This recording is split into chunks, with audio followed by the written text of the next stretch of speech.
Good morning students. I hope all the students will be fine. Today I am going to teach land, soil, water, natural vegetation and wildlife resources from class 8th subject geography. So let me start the topic. In a small village in Tanzania, Africa, Mama gets up very early in the morning to fetch water. यहाँ पे एक बताया गया है कि एक Tanzania Africa में जगह है। मामा एक लड़की का नाम है, तो वो क्या करती है, रोज़ अर्ली मॉर्निंग में क्या लेने जाती है, पानी लेने जाती है। She has to walk a long way and return after few hours. उसे बहुत लंबी ट्रैवल सफ़र मतलब जाना पड़ता है, दूर जाना पड़ता है और कुछ घंटों के बाद वापस आती है। और उसके she then helps her mother in house and joins her brother in taking care of their goats. तो क्या करती है वो, जब वो घर वापस आती है तो वो फिर उसके साथ क्या करती है, अपने भाई के साथ वो उनको ज्वाइन करती है, उनके साथ हेल्प करती है फिर गोट्स की केयर करने में। और उसकी जो फैमिलीज़ हैं उनके पास छोटा सा रॉकी लैंड है अराउंड देयर स्मॉल हट, उनकी छोटी सी कुटिया है। मामा फादर कैन वाली ग्रो सम मेज and beans on after toiling hard. और उसके जो पिता हैं, मामा के फादर हैं, वो क्या करते हैं, क्या ग्रो करते हैं, मेज़ लगाते हैं, मक्की लगाते हैं, बीन्स लगाते हैं बहुत ही कड़ी मेहनत के बाद। This is not enough to feed their family for the whole years. और ये क्या है कि उनके लिए ये पूरे जो साल भर का राशन है उनके लिए काफ़ी नहीं होता है। तो फिर दूसरी तरफ बात करते हैं पीटर है। जो पीटर है वो कहाँ पे रहता है, in the heart of the sheep rearing region in the New Zealand. Peter है वो न्यूजीलैंड में रहता है। Where his family where his family does a wool processing factory. और जो फैमिली है उसकी वो क्या करती है, बूल प्रोसेसिंग फैक्ट्री उनके पास। Every day when he return from school Peter watches uncle taking care of their sheep. और क्या होता है कि जो वो स्कूल से वापस आता है पीटर, तो वो केयर करता है किसकी, शीप की। Their sheeps yard is situated on the wide grassy plain with hills in the far distance. और जो उनकी शीप किसको कहते हैं, भेड़ियाँ होती हैं, जो उनसे कपड़े बनते हैं, कंबल ब्लैंकेट्स वगैरह बनते हैं। उसको हम बहुत काम में भी आती है। उनके जो जो उनका रुई होती है, बूल होती है, तो वो इस तरह से काम करते हैं। और ये साइंटिफिक बेस से क्या करते हैं, लेटेस्ट टेक्नोलॉजी का यूज़ करते हैं। जो Peter family also grow vegetable through organic farming.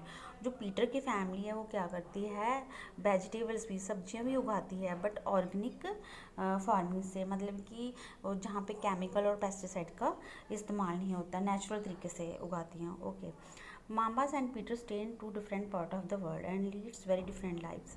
और जो माम्बा है और पीटर है वो दोनों दुनिया के अलग अलग हिस्सों में रहते हैं। और जो उनका लाइफ स्टाइल है बहुत कम है। This difference because of difference the quality of land. ये डिफरेंस इसलिए है इनमें कि जो क्वालिटी ऑफ लैंड वो डिफरेंट है, सॉइल अलग से है, water, natural vegetation, animals and the uses of technology बहुत अलग तरीक़ों से है। The availability of such resources is the main reason place differ from each other. ये जो resources हैं ये अलग हैं, क्यों है, क्योंकि जो प्लेसेस हैं, जो जगह है, उनमें बहुत सारा अंतर है, डिफरेंस है। ओके, अब लैंड है, जैसे स्टूडेंट्स आप जानते हो जो हमारे जो लैंड एरिया है कितना है, 30% है। तो जो वाटर एरिया है वो कितना परसेंट है, 90% तो वाटर ने कवर किया हुआ है। तो हमारे पास कितना बचाता है, about 30% of total area of the earth surface and all part of the small percentage is not habitable. और ये जो हमारे पास जो एरियाज़ है इसमें पूरी तरह एग्रीकल्चर तो नहीं होता, कि हिली एरियाज़ है, कहीं प्लेन्स हैं, कहीं पानी है, कुछ है।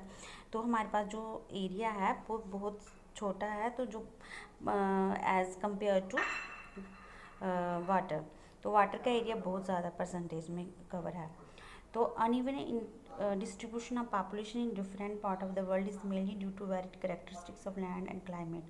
The rugged topography, steep slopes of the mountain, low-lying areas subscribe to water. तो जैसे मैंने पहले ही बताया था कि जो हमारा जो लैंड एरिया है, different different natural areas resources मिलते हैं, क्योंकि वहाँ पे क्या है, जो रीज़न है कि जो प्लेसेस है वो डिफ़र करती है फ्रॉम ईच अदर। ओके, वो एरियाज़, क्लाइमेट जो है एक दूसरे से मिलता नहीं है। अलग अलग एरियाज़ में अलग अलग आपको क्लाइमेट्स मिलेगा, सॉइल्स मिलेंगे। और अगर हम की बात करें, deserts area, thick forest areas और नॉर्मली स्पार्सली पॉपुलेटेड, और कहीं पे बहुत सारी पॉपुलेशन होती है और कहीं पे बहुत सारी पॉपुलेशन नहीं होती, कहीं पे ज़्यादा होती है और कहीं पे कम होती है।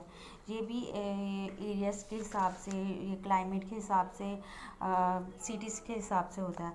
अब देखिए लैंड यूज़ में क्या है, land is use for different purpose.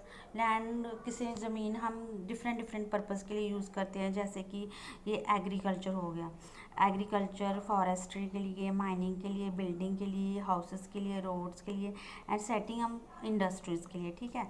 तो ये इसको कॉमनली टर्म हम क्या करते हैं, लैंड यूज़, मतलब कि अलग अलग तरीक़ों से हम ज़मीन का इस्तेमाल करते हैं, ठीक है।